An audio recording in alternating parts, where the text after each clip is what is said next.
Well, there's been an extraordinary global reaction to my interview with Fiona Harvey, the real Martha from Baby Reindeer. More than 10 million people have so far watched the full interview on our YouTube channel. More than 30 million more have seen it on our other social media platforms. Many seem to have enjoyed it, and inevitably many did not. The backlash is centred on whether I was right to give Fiona Harvey her right of reply at all, and to the assertions made in our panel that Netflix could have a serious legal challenge on its hands for making her so easily identifiable, and claiming emphatically it was a true story.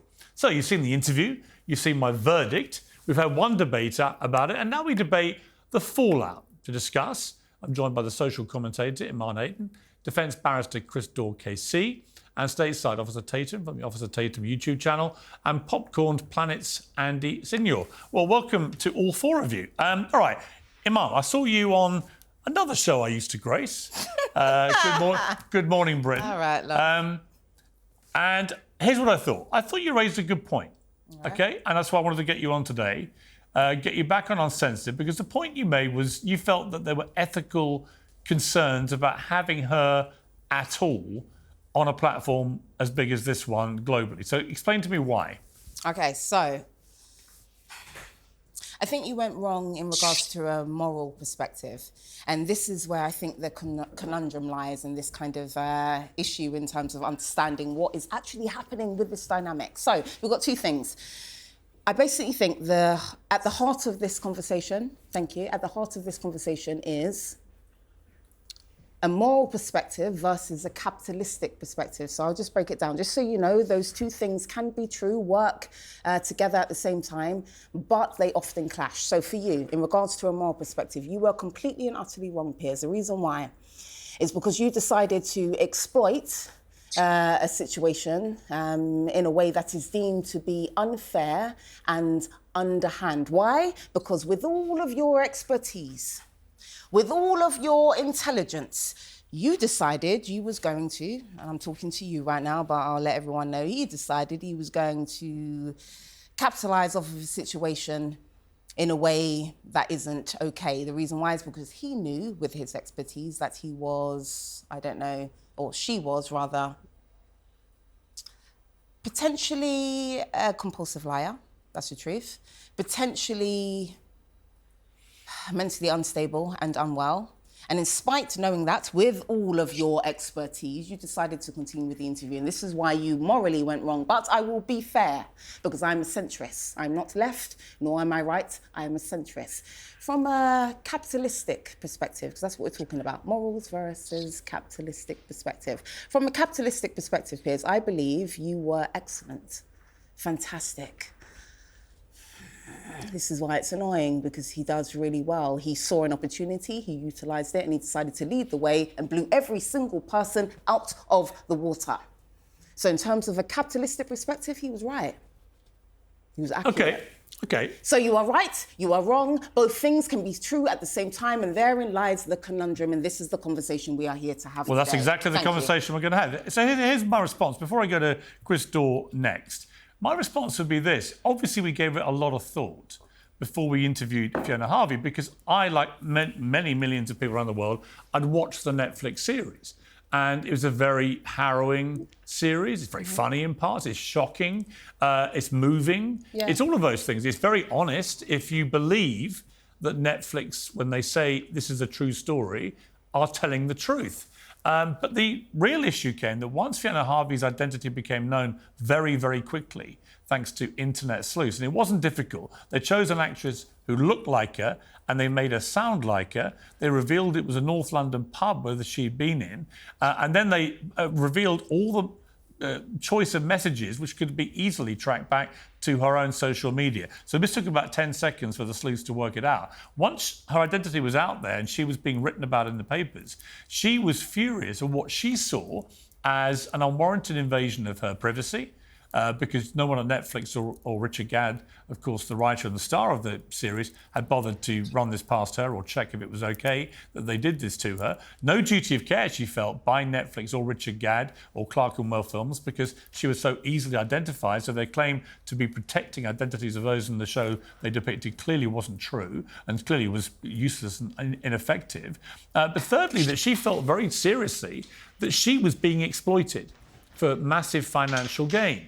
That people were making a lot of money out of this story, and the story was not, as they claimed, the true story, but was a false and irresponsible mischaracterization of the truth. Now, I don't know where the truth lies. No, you do know. You do know. Hang on. Don't ever say that. No, hang on, Imarn. Don't ever say that again in your life. Imarn, You do know. I don't You do know. I don't. Well, You do okay. know. Don't interrupt. I will. Okay, but you haven't let me finish. Okay, we don't go know ahead. because absolutely no journalist No, you in the world has yet been able to establish that this lady, Fiona Harvey, Right, so you're not good enough. has a criminal Right, so you're record. not good enough journalist. Can you stop interrupting? I'm going to interrupt. You're used to It's it. a bit pointless because No, it is. Continue. Okay. Continue. You got this. You got this. Nobody, including you, has produced any evidence that she's even been in a Haven't courtroom spoken, or charged with any offence or been convicted, let alone, as the Netflix show shows, her confessing to a crime which led to an 8-month prison sentence.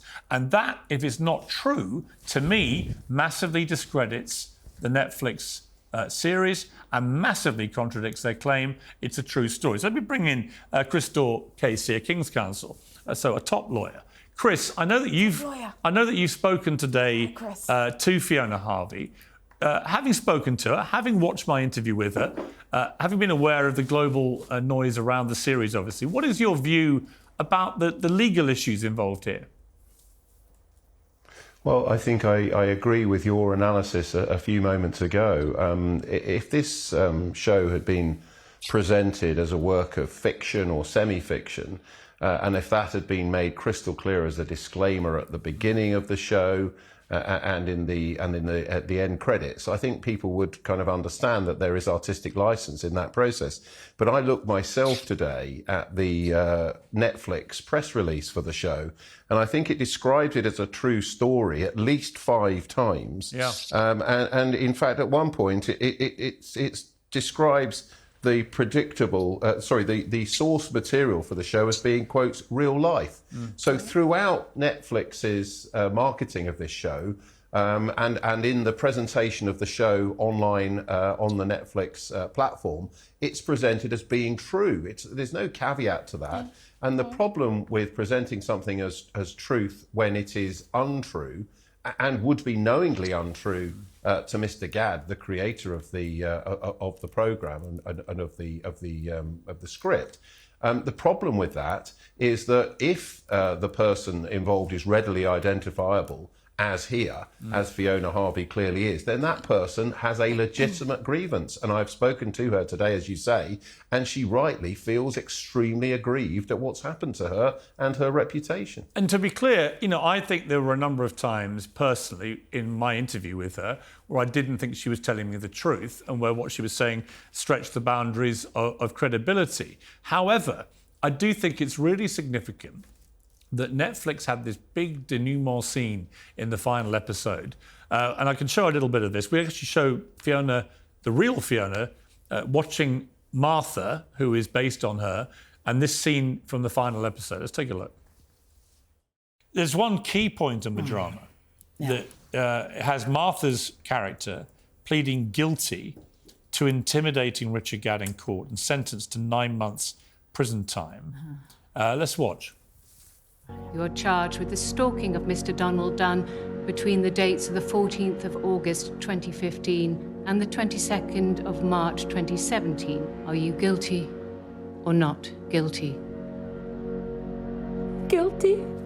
You were charged with the harassment of Gerald Dunn and Eleanor Dunn between the dates of the 6th of June 2016 and the 22nd of March 2017. Are you guilty or not guilty?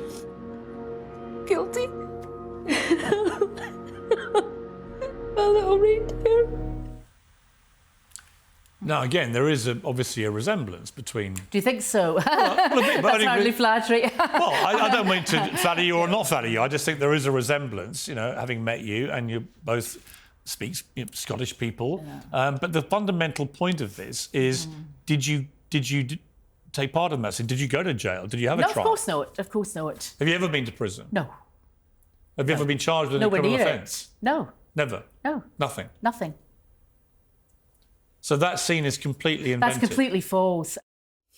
Now, Chris, from a legal perspective, I would have thought it's not difficult to establish whether she has a criminal record. There are ways of doing this, aren't there? Yeah, there's the Disclosure and Barring Service, and which issues certificates, criminal records checks, as they're more commonly known, and anyone can apply for their own disclosure and barring service certificate, and that will reflect whether someone's been convicted in court. And of course, there are court records. If it's suggested that this is a true element of the story and that she did appear in a criminal court, was convicted and was sentenced, that's a matter of public record, and whichever court that happened at would be able to release that information to the press. So it's either true or it's untrue, and therein I think lies the problem for Netflix and the creators of this programme, because I have yet to hear, by way of defence, that there is a court record showing that Fiona Harvey pleaded guilty to a crime and was sent to prison. And you would have thought they'd be shouting from the rooftops if any such record existed. Yeah, I mean, I think, but we would have it by now, no question. Sorry, can I interrupt? I'm sorry, I'm really annoyed. Yeah. Chris, you know better, you're a lawyer. Oh, sorry, am I correct in saying you're a lawyer? It's a KC, it's a King's Counsel. Okay, perfect. Right, so you Extremely should know better. senior Right, lawyer. if you did your homework, you would have realised that Richard Gadd made it very clear that Netflix fictionalised the story. Let me repeat. No, they didn't. Yes, they did. They said didn't. it. They made They it very didn't. clear, and yet you're saying you want No, facts. no, They you're wrong. fictionalised it. So no, what are you talking about, but Chris? the What are Netflix you talking series about? says this is a true story. And in fact, further than that... No, hang no, on, I can help you on that hang one, on. Piers. Imarn, Isn't that at the let me beginning? finish. Further to that, last week, a senior Netflix executive appeared in Parliament and under oath stated the following. Okay, go ahead. It's an extraordinary story, and it is obviously a true story of the horrific abuse that the writer and protagonist Richard Gadd suffered at the hands of a convicted stalker. We did take every reasonable precaution in disguising the real-life identities of the people involved in that story.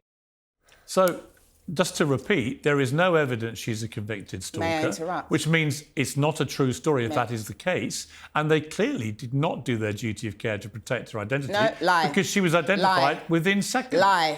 May What do you mean interrupt? lie? May I interrupt? It's your show. May I interrupt? You mean you I'll just say it really quickly. Richard Gadd and Netflix made it very clear that this is a fictionalised story. They've literally just said it's true. Don't interrupt. You see, you want to get aggy. You're getting aggy at me interrupting. You're interrupting me. You haven't listened to what I've just played. No, so stop and listen to what I'm saying. Richard Gadd and Netflix made it very clear that this is a fictionalised story. Richard Gadd also made it clear on This Morning and many other... No, in fact, it was just this morning and a few articles that I read, that he was trying to make it clear that he wanted to express a story that was based off of nuance in regards to the human experience, and it was fictionalised for Netflix, as in they made it a bit more entertaining and salacious. Listen, your styly, your thing, right? Imarn, with respect, that Okay. is simply not true. No, it actually I've literally is. What are you just talking played about? you a clip of a Netflix And I'm giving you the nuance and giving you both ends. There's no of the nuance. spectrum. It's either there is. There's always fictionalised or it's nuance. not. No, there's always nuance. Don't ever play me- that game. There's always nuance, and you know this, Piers. There's no You're an nu- intelligent what? man. Let me- You know there is always nuance in life. Okay, Don't ever say that again in your life. Let me go. Please. Let me go to Chris Law again. I mean, you can be into nuance as much as you like, but when you have an executive Yeah, it's saying, called being a good human can you let being. Chris respond, please? When you have somebody under oath in Parliament I'm saying what he just said, I mean, that seems to me prima facie they are saying it Communication is a skills. true story and she was a convicted stalker and they protected her identity. None of that seems at the moment to be true. If I can come in, Piers, it's not true. I'm looking at the press release. I told you, this is the press release from the 15th of April when the show was first launched. And this is Netflix's own press release. And what it says is, while this type of storyline might seem familiar, it's important to remember that this isn't just a story, it's true. And they say it's true without any caveat, only at the without beginning. any Sorry to reference to interrupt, it Chris. being Only at the beginning. in some Only at way the beginning. partly Only at true the or beginning. nuanced. Sorry, Chris. Only No, at the beginning. it says Sorry. that repeatedly. I'm going to shut up now. It but only at the repeats beginning. itself. And It then they says justified here. it with Can I interviews just quote and said this for a it's moment? fictionalised, just so you know. Well, there's no Just so point. you If your know. contributor's Okay. just going to interrupt, we're not going to get anywhere. Sorry, Speak, you're right. please. You're right. I'm Let going him to shut up speak, now. please. You're right, Chris. Sorry. Let him speak, You're right. please. You're right. There is a massive headline in the press release. Is Baby Reindeer a true story? And the quote is, "It's true," says Richard Gadd. Yes. Yeah. Without any, it's true on an emotional, nuanced level, and maybe not entirely accurately true. I can tell you now, the only reason So you why wanted Richard Gadd and nuance? Netflix have been coming out with all this rubbish in the last few days is because they are defending themselves against an almost inevitable libel claim. Yeah, that's what I feel. Let's bring in the two other guests. We've been watching and listening patiently. Officer Tatum, you've been all over this Baby Reindeer. What do you make of it? I mean, it's an extraordinary story. It's gripping the world. I mean, the numbers we've been getting for the interview, for the debates, everything about it are almost unprecedented. What do you make of this? What does it say about us? And do you believe Fiona Harvey? Well, I'll say this, the reason why the story is so compelling is because it's supposed to be a true story. I mean, me and my wife watched the docuseries and we were blown away that this really happened. I mean, it was, implemented or at least stated that this woman was absolutely insane and out of her mind. How could you send thousands of emails and messages? She couldn't spell. She was kind of dumb. She lied about her story. She was an incredible stalker. I mean, I felt, some type of way, and I didn't even experience it. And the only reason that anyone could feel that way is because it said at the very beginning of the documentary that this is a true story. Yeah. And so I watch your interview, and it had millions of views. And the reason why it had millions of views is because the implication of this young lady. And she actually comes on and does an interview with you. And my basic point is this: when it comes to her interview, she made a lot of claims in your interview that if any of those claims are true, that this is a huge problem for Netflix, because she said things that can be readily provable. And if Netflix did not approve any of these things, they're in a huge amount of trouble. Yeah. She says she's never been to jail. She said she had never bashed anything at the parlor there, at the bar. She claimed that she had never assaulted him, raped him, or whatever they want to call it. She claimed that she had never done any of those things. And if she's done none of those things, this documentary should have never been made, or they should have clarified. One extreme to the next, with all due respect, and I know I keep interrupting, but I'm going to do it anyway. With one extreme to the next. I already said this, and I hear you, and I appreciate you, because I've seen you, and you talk a lot of sense. So I'm going to be respectful, okay? And a lot of nonsense. And a lot of nonsense. All right, balance. So, they already made it clear that it was fictionalized, which I said earlier. But you know what? What Not you're all true. saying, wait. What you're all saying, wait. It's not true. Wait, can I finish, please? You can keep What saying saying- it, You're but the it's only not true. person that's I'm going saying to give you this. something different. You are the only person Chris, on planet you said, Earth hold on, that's let me saying that it's finish. fictionalized. Gentlemen, allow me to finish. You can't just please. keep saying the but same you're thing interrupting again and again. everybody. So, fictionalized. Can you what let you us want, talk? What you want, gentlemen, is the caption at the beginning, a true story, but was fictionalized. So you want a true story. You want the full sentence. You want the full sentence. This true story, docuseries- but fictionalized. This I already told you it was docuseries is fictionalized. They did pointless it in if it's not interviews, and true. yet you don't want to hear that and class it as untrue. That is a lie, because you are an extremist. would not have You are all gotten extremists. any I'm a exposure centrist. All right. if it I get wasn't down to the true. nuance. Let me- which all right, is let what me- Richard No Gadd one- was trying no one to do wants to with watch a this fake story. fictional story. Imarn. Let me bring in Andy here. Andy, look, it's not true that they said it was fictionalized. Lies. You can call it lies. It's actually a lie to say that they said it was fictionalized. No, you're actually being inaccurate, and you know this. And you know this. All right, 'cause I've already it's a explained it. pointless argument, because you Right, clearly... so then don't say that, because you know I'm going to argue with you. So don't say that. Let me bring in Andy. Start again. Andy, from a pop culture point of view, your area of global expertise, how big a phenomenon is Baby Reindeer now, do you think? Oh, it's massive. And I hear the argument she's making about you of, oh, should you have had her on? Of course you should. Don't let me down, I sir. bet she watched the interview too. We all watched the interview because we wanted to see if this person was real and if she had a case. And I think all this just comes down to the fact of, are those emails real? Did she really stalk and send these things? As Officer Tatum just said, she made a lot of claims on your show of things that aren't real. If those aren't real, she has an absolute case. I think Netflix made a real error when they didn't clean up some of the lines from the show. I mean, she was easy to find because you could look up, I need you to hang my curtains badly on Twitter. And it was literally to Richard Gadd. This is a massive error on Netflix side. So you could keep interrupting us and saying whatever you want, but there absolutely are fair legal debates here. I agree. And Let there's him finish. absolutely... I agree. Can Let I him not say finish I agree? speaking. No, I'm going to say I agree. It's a compliment. I agree. I don't agree, care. sir. I want to talk. I agree. No, I'm agreeing. Let him speak, I'm agreeing, please. sir. Please. Thank I'm you. Please giving be you that quiet, answer. Imarn. Let him Thank speak. you. Shut up, Piers. Go. I've got you, sir. Let's go. You are Oh making my a valid God. How point. do you Let's do go. this, Piers? Go. I was trying to say, I think Netflix isn't a problem. But if Fiona's, I don't think she was telling the truth. And if she is, and Netflix was hiding some of this, it's bad. But I wanted to add, sorry, I got distracted by interruption. I think it's important to say, look, morally, should you have had her on? I've wrestled with that myself. Yes. She chose to come on. She chose, but wait, ma'am. She chose to put herself out there. She chose to keep her Facebook public. She chose to talk and do interviews. No, she's entitled to. She's just as bad. I had a psychologist. She's entitled to tell her story. Yeah, of course she is. That's Yeah, the right to reply. I had a psychologist say, "Is this someone that it seems like it's narcissistic personality disorder potentially? I'm not a doctor, but as experts I've spoken to, that's where it is." And that doesn't mean you have a lack of awareness or that you're unable to know right from wrong. Right. So the question for me is she is so mentally ill that we shouldn't be talking to her.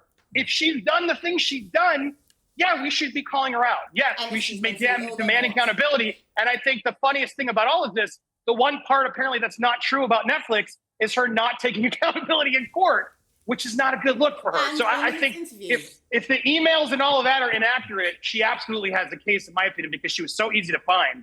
And I hope a judge. I would love to see that case, and I encourage it. Pierce, Let me. I want to jump in real quick. Can I say something, please? I just want to say, Pierce, I thought it was an incredible opportunity. If the woman did not do any of the things that are in this viral documentary, she deserves a platform. Yes, and I think it was incredible. Let me finish. I think it was incredible because the people who have watched it have built an opinion.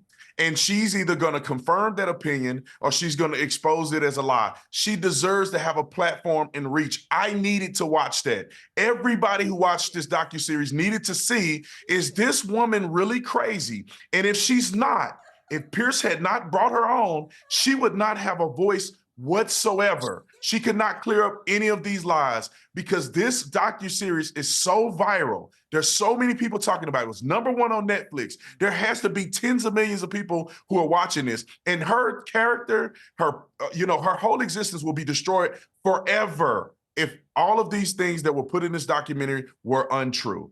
Okay, let me bring Chris back in. Chris, can I just say one sentence? One sentence. Please indulge me. You can tell I'm ready to go.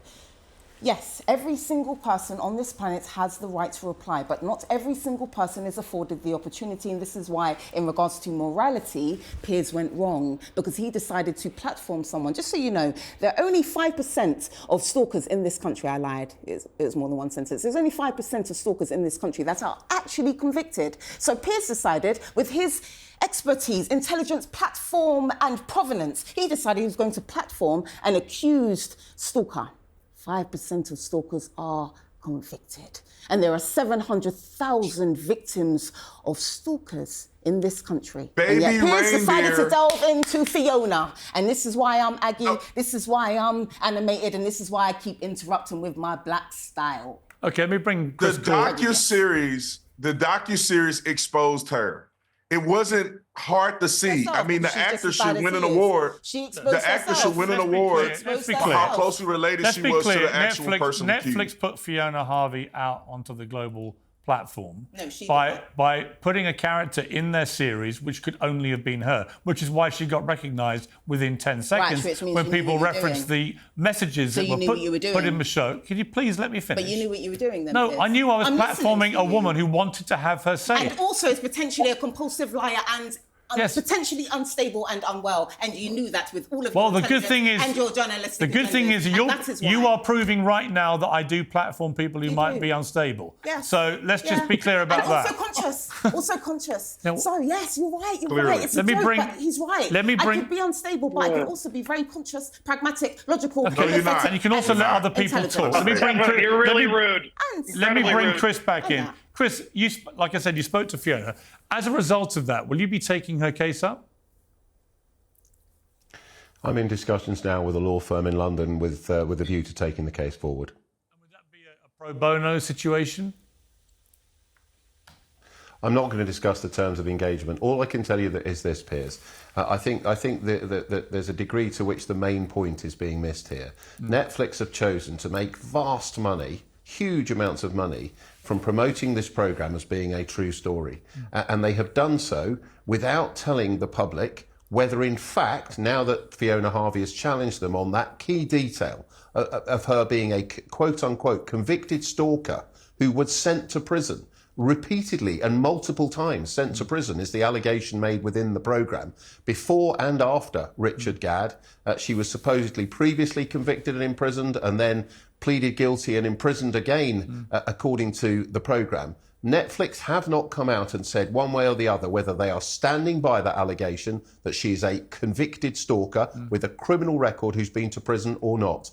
If it turns out, as a result of our inquiries into her criminal record background, that she has no criminal record, Netflix will have a legal case. No, to they said it was fictionalised. Chris, Yeah. you do better. You're a lawyer. Do better. Chris actually knows. It's not good enough. It's not good enough to just say Imarn, fictionalized. show some respect to a It's not King's good Counsel, enough. But when you please. come with lies, I'm going to correct you. Yeah, you're the one lying. It's unfortunate. You are the one Unfortunate and lying. Very uncomfortable and annoying. But you know what? And let me get the camera. It's I don't not find good you enough uncomfortable to or say annoying. fictionalized. I just think you're Never said that lying. about you. I said that to your guests because I've interrupted 3 of your lovely guests who Right. came on today, and I just Can want you to let- apologise. well, you don't have to Because that apologise. And you wasn't- should that wasn't actually my be intention, ashamed but when of your what happens behaviour. is when Okay, you come with Officer lies, Tatum, let me come you to you. end up having to Right, correct. please stop talking I'm and let done. Officer Tatum right, you're talk. done. You're going to get what you wish for. Officer You're Tatum. done.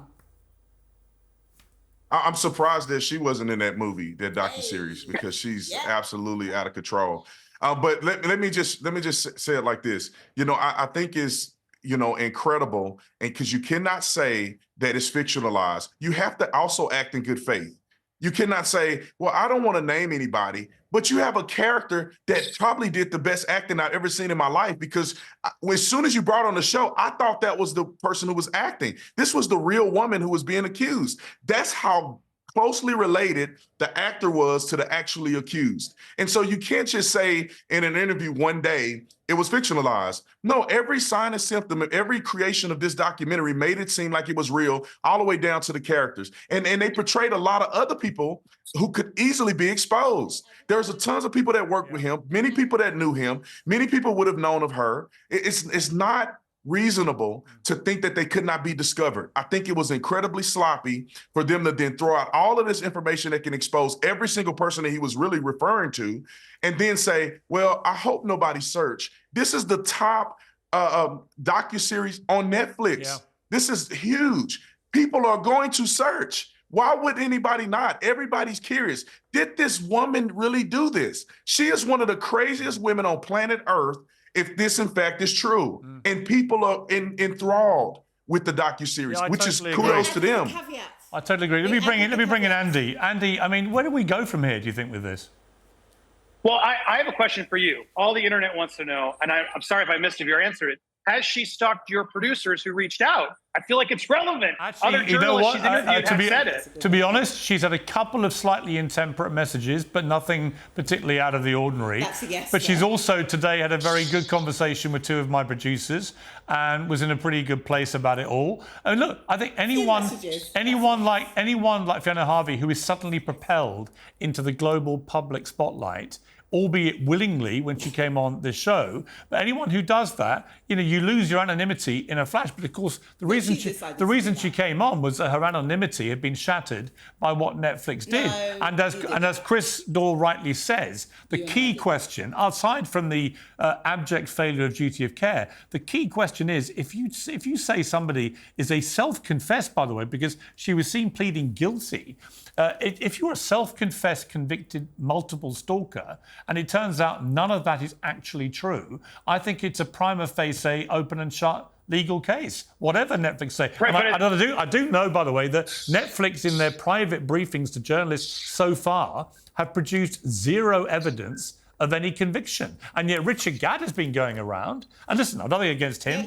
I think he's a very talented guy who's had a massive success. He was at the BAFTA Awards last night, and good luck to him. I think he's a very talented guy. But something has gone wrong here, both in the duty of care process and in the legal process, because for a company as big and powerful and rich as Netflix, with all the infrastructure they have to avoid this kind of thing, for them to stamp on every episode at the start, this is a true story, when the culmination of that story may apparently be completely untrue and incredibly damaging to the person they make it about, then I think this becomes a big problem for them, as Chris has rightly said.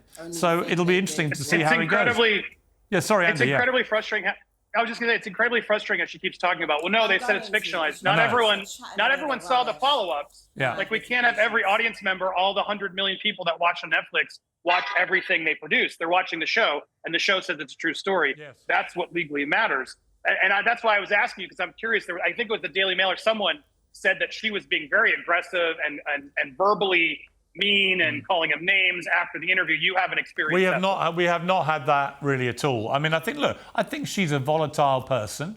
I personally believe she did send all those messages because I do believe that Netflix and Richard Gadd must have evidential stuff about those. I also think she wrote him 106 handwritten letters and she admitted sending one. You just compare the handwriting and there's probably proof there. But that's to be decided, frankly, by a lawsuit. And actually, even if she did send all those messages, that might indicate an unhealthy obsession with this guy, although he, by his own admission, both in interviews and in the series, has said that he was very screwed up at the time. He was taking a lot of drugs, had a very wild sex life, and so on. He may not be deemed to be the most reliable account of his own story, from his own memory. So all these things are to be established, I think, in a proper manner. But it just seems to me, Chris, I mean, there are two things here, ultimately.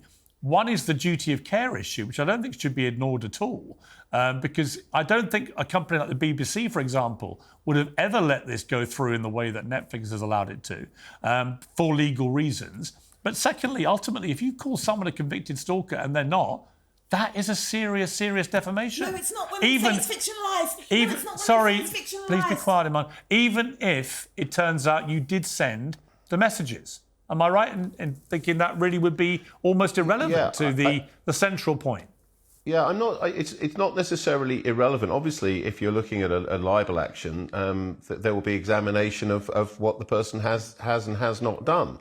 But I think here, I agree with you. The real surprise to me as a lawyer who often is involved in media projects of one kind or another and advising on whether something is potentially defamatory or not, is that no one ever appears to have reached out to her for any form of comment of any kind. Yep. And most importantly of all, nobody put at the very beginning of the show, this is based on a true story, but significant elements of it have been fictionalised and shouldn't be taken literally. Exactly. And if that had been put at the beginning of the programme as a health warning, as it were, I think many fewer people would have watched it. Yeah. And Netflix can't have its cake and eat it. They can't be a network or a platform which bases its marketing on true crime and true docu-crime, and it all being true to life, which is spread across Netflix on almost half the programmes claim to be true stories, either documentaries or dramas based on true stories. I've had some of my own crime documentaries. Well, exactly, on Netflix. But you can't have your cake and eat it. You cannot run documentaries which you claim, or dramas which you claim are true stories, when you know full well they are not true. If you do that as a broadcaster or as a streaming service, you very much risk legal action and you risk being the subject of very, very serious damages payments. And by the way, I'm just going to say one more time before we finish this, that it could, of course, be the case that she does have a criminal record. And no one's uncovered it yet. I think that possibility is there. I didn't believe a lot of what she was telling me, and it may include that. But I find it. Well, you would rather have expected Netflix. I agree. You would rather have expected Netflix to release that information. I will caveat with that. If you were under the pressure Netflix have been under, you would make damn sure somebody saw it if you had that evidence, and they haven't done so far, which in itself may be very telling. I've got to leave it there. Thank you all to my panel, very much indeed. Well, almost all of my panel. I appreciate the way that you conducted it. To all of us. Thank you very much indeed. That's a yes to all of us. Thank you. You're welcome.